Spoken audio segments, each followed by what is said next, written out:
গ্রামের নাম পলাশপুর। ছোট্ট একটা গ্রাম, অল্প কিছু লোক, আর ছিল একজন সাধু বাবা। তার কাছে আশেপাশের গ্রামেও অনেক লোক ভিড় করত তাদের সমস্যার সমাধানের জন্য।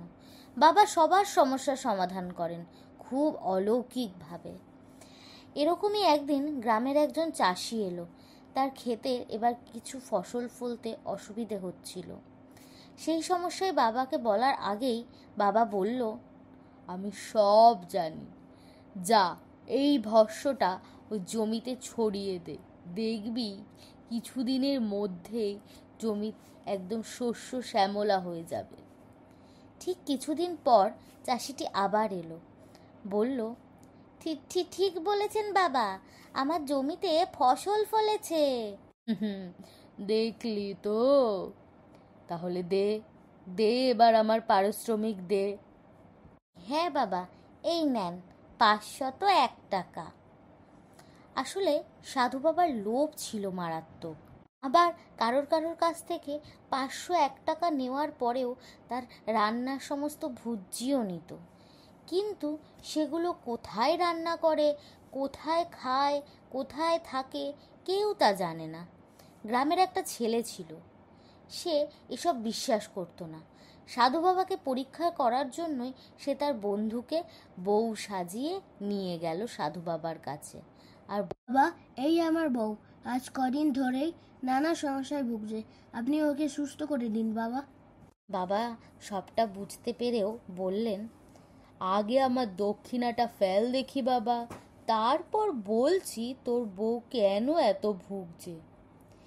ছেলেটি 501 টাকা দেওয়ার পরে সাধু বাবা বলল, নে এইবার তোর বউকে সামনে ফিরতে বল দেখি। সামনে ফিরতেই সাধু বাবা দেখল এটি কোনো মেয়ে নয়, এটি একটি ছেলে। বাবা খুব রেগে গিয়ে ছেলেটিকে তাড়িয়ে দিল। লজ্জায় রাগে ফুঁসতে ফুঁসতে চলে গেল। ছেলেটি খুবই অপমান বোধ করলো। সে ঠিক করলো সাধু বাবা এত টাকা কি করে, কোথায় থাকে, সব রহস্য সে এবার ফাঁস করেই ছাড়বে। এরপর থেকে সে বেশ কিছুদিন সাধু বাবার আশেপাশে লুকিয়ে তার গতিবিধি লক্ষ্য করতে থাকলো। এরকমই একদিন সে দেখলো সাধু বাবা অনেক টাকা পয়সা নিয়ে কোথায় যেন যাচ্ছে। সে সাধু বাবার পিছু নেওয়া শুরু করলো। বেশ কিছুক্ষণ চলার পরে দেখলো সাধু বাবা একটি বাড়ির মধ্যে ঢুকলো।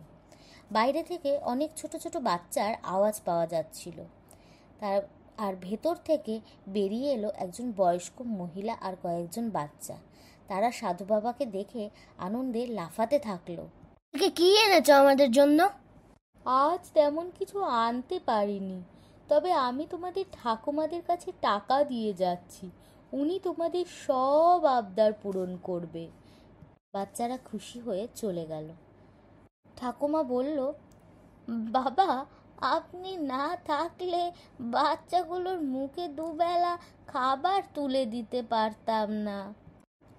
আসলে মা, সবাই আমাকে লোভী ভাবে, কিন্তু আমি প্রতিজ্ঞা করেছিলাম আমার সব বিদ্যার প্রয়োগ আমি ভালো কাজের জন্যই করব।